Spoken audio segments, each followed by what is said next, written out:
Hi everyone, this is our channel Around My Story. Please like, share and subscribe. Hello, everyone. I'm Lauren. Did you ever wonder what it would be like to have your life completely destroyed by someone close to you? Ever thought about what you would do then? I didn't have time to think, because that's exactly what happened to me. It all started 2 years ago. I lived a quiet life with my mom and dad and my sister. I loved my family. We were always together. We were happy until that fateful day. My dad got fired from his work, a big company. He had worked there for 20 years. The only money we had then was what he had managed to save over the years. Finding a new job wasn't easy. It was a hard time for all of us, especially my dad. He was becoming desperate. At times, he just sat there, quietly, deep in thought, and I rarely saw him smile since. One late night, we were still up waiting for him when he walked through the door. But something was different. He wasn't walking straight. It was the first time in my life seeing him drunk. I decided to take matters in my own hand. I started job hunting. I was lucky enough to find something suitable at a startup company. The pay was good enough, and the more I worked, the more I earned. I was trying my best to get our life back. I was giving it all I've got. My dad started asking me for money. I was more than happy to give him what he needed. I didn't even ask what it was for. Then he started asking for more. He came late almost every night, and he was never awake in the morning. It seemed like we hadn't talked together for ages. Then, money started disappearing from my purse. I got home from work one night. It had been a long day, and I was really tired. I put my bag in my room, and I went to the kitchen to find something to eat. I made myself a sandwich, then took it back to my room. But when I got to the door, I saw a shadow moving inside. I thought everyone was asleep, so I opened the door slightly and looked inside. I couldn't believe what I saw. My dad was standing over my bag, and my wallet was in his hand. He found no money in it, so he threw it on the bed and started going through my purse. At that moment, my mom came down the stairs. She had my dad's shirt in her hands and a small pack of white powder. I looked at her face. Her eyes were filled with tears. I tried to speak, but found nothing to say. My dad came out of my room. He saw us standing there. Suddenly, everything changed. He tore the shirt and the pack from my mom's hands. He was hysterical. He started breaking things around him. My mom and I were too scared to move, but then my sister came running down the stairs. He pulled her towards him and held a knife to her throat. He threatened to kill her if we didn't give him money. Without a moment's thought, I did what he asked. Things only got worse. Nothing was ever enough. He asked for more and more money, and if I refused, he'd get violent, beating up anyone in his path. I couldn't stand by and watch, so I would just give him what he wanted, until I decided enough was enough. He barged down the stairs one evening and asked for all the money I've got. I told him we had expenses to pay, the rent, school fees, but none of it mattered to him. He asked me again for the money and threatened me if I didn't do what he asked. I refused. He hit me so hard that I crashed my head against the wall and fell to the floor, bleeding. Everything went dark. My mom took me to different hospitals, and I had to do a lot of checkups and tests, but all the doctors said the same thing, that this was it. I was sentenced to live my life in darkness, never to see the light again. Bumping my head against the wall was one of the reasons, but apparently, my psychological state played a huge role in my recovery. The doctors suggested that I'd be taken to a psychiatrist. My dad felt sorry for what he had done to me. He quit the drugs and alcohol, tried to be proper, but it was because of him that I was in this state. I didn't know if I could ever find it in myself to forgive him. I was torn inside. He was my dad, but I couldn't forget what had happened. I stopped talking shortly after, and he left, disappearing from our lives. No one knew where he was or what he was doing. A year had passed, and he came home. He sounded good, kind of like how he was before. He's trying to make up for what he had done. But to me, nothing he does makes a difference anymore. I'm still in the dark. That's something I'm gonna have to live with my whole life. I can't change that. What do you think I should do? Do you remember me? Probably not. I'm the girl that can see the future from Wendy's story. I cannot use my real name for safety purposes. For now, call me Sarah. I might have sounded evil or even crazy in Wendy's story, but believe me, this is not even close to the truth. Let me tell you about myself. I come from an extremely strict family. I'm not allowed to have friends, I'm not allowed to leave the house except for school, and I'm barely allowed to access the internet. I live with my mom, my dad, and my much younger brother. I wouldn't say we're homeless, but we are poor. I discovered my power when I saved my mom's life one time. I was only a kid, and we were picking up my brother from daycare. Right before my mom crossed the street, I blacked out and had my very first vision.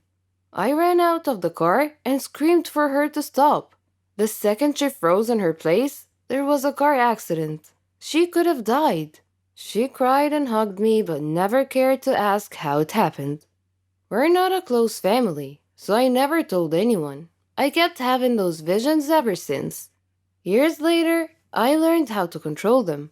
The few minutes of internet I was allowed, I always tried to look for a reason why or how I got my power. I never got an answer. I needed a distraction because I felt lost and like I did not belong. Now that I'm finally in high school, I asked my parents if I could have a part time job after school. They never gave me any money, and to be honest, I needed some. I knew they were going to say no, but to my surprise, they agreed on one condition that I give them half of my paycheck. I agreed. I got a job as a waitress in a local restaurant, and it was weird dealing with new people, but it was also so exciting. I quickly made a couple of friends who worked with me. I couldn't bring myself to trust them, but at least I had someone to talk to. One day at the restaurant, I heard some customers talking about something called the dark web. I wondered what it was. After my shift, I casually mentioned it to one of my colleagues. He explained everything to me. It was on my mind day and night. It sounded like a place full of weird people, just like me. With my first paycheck, I bought a new phone and kept it a secret from my parents. I immediately used it to access the dark web. It didn't look scary to me. I entered the chat room and decided I wanted to tell my secret to a stranger. You know what they say. Confide your heart to a stranger. The guy seemed harmless, and he actually listened to me. Next day, I found an email from an unknown address. It was a picture of my house. I got so scared, and I turned off my phone. I went to school, and when I came back, my phone was turned on. There was another email, and it read, "You're going to help us accomplish a few missions. You'll get your share of the money. Meet me at this address at 11 p.m. tonight. If you try to act smart, you'll regret it." I had no idea what to do, but I knew I had to go. I snuck out that night and met the person from the email. He wore a mask, and he threw some pictures at me. They were pictures of my family members. The first thing he said was, "Do you want them dead?" I shook my head. He said, "A quick test. What's going to happen in a few seconds?" I opened my eyes wide and said, "A black car will come pick us up." He nodded his head in approval. He blindfolded me and put me in the car. After a few minutes, he said, "You're coming with me. The guys here will do the work, and you will guide us." I nodded my head, even though I didn't know what he was talking about. Much later, they drove me back to the same address, gave me some cash, and threw me out the car. I removed the blindfold, and it was already morning. I had to run back home before my parents wake up, and that was the first of many, many missions to come. For a minute there, I enjoyed the thrill and the cash. Sometimes it was too much, and sometimes I had to skip school. And of course, I quit my job. I worked for them for what seemed like a year, until what I feared the most happened. The gang I worked for asked me to help them track a person so they can kill him. It was not a matter of choice. It's either I help them or they kill me and my whole family. I tried to ignore the email. However, an hour later, a server appeared on my phone. It was titled, "We See You," and it was full of pictures from inside my house. 30 seconds later, the page dropped and disappeared. I can't even tell the police. I can't do anything. That is when it occurred to me that the only untraceable person in the whole world is Wendy. Next day at school, I looked all around for her. I finally ran into her in the bathroom. I couldn't utter a word. I only had one hope, that she would hear my thoughts. I focused as hard as I can to think loud and clear. Wendy was fixing her lipstick in the mirror, and after a few minutes, she dropped her lipstick and looked at me. I begged her inside my head to keep her mouth shut. She blinked twice and left. The mission is happening in 24 hours. What if Wendy can't help? I didn't get a second of sleep that night. I know you think I'm a bad person, and I won't argue much, but killing someone was crossing the line. I wanted to get out of this long ago, and I couldn't. Now I have to help them kill an innocent person? Time just flew by. I got an email, and I had to drag myself to meet them. Their big boss looked at me and said, "This time you'll get cash and a fake degree. So stop acting like a baby and get to work." I nodded. I thought about giving them wrong information, but I knew I'll get caught. A sniper was waiting for a signal for me to shoot. I was only a few feet away from the victim. I was shaking nonstop. Right before I gave the signal, I heard a police siren. I looked at the sniper and he was about to shoot. I jumped and knocked the innocent man down, but I got shot in the arm. In the blink of an eye, the gang disappeared into thin air. Police called paramedics, and to my surprise, Wendy was here. She practically saved my life. Or are they going to find me and kill me and my family? The police confiscated my phone. My wound was properly taken care of, and they called my parents.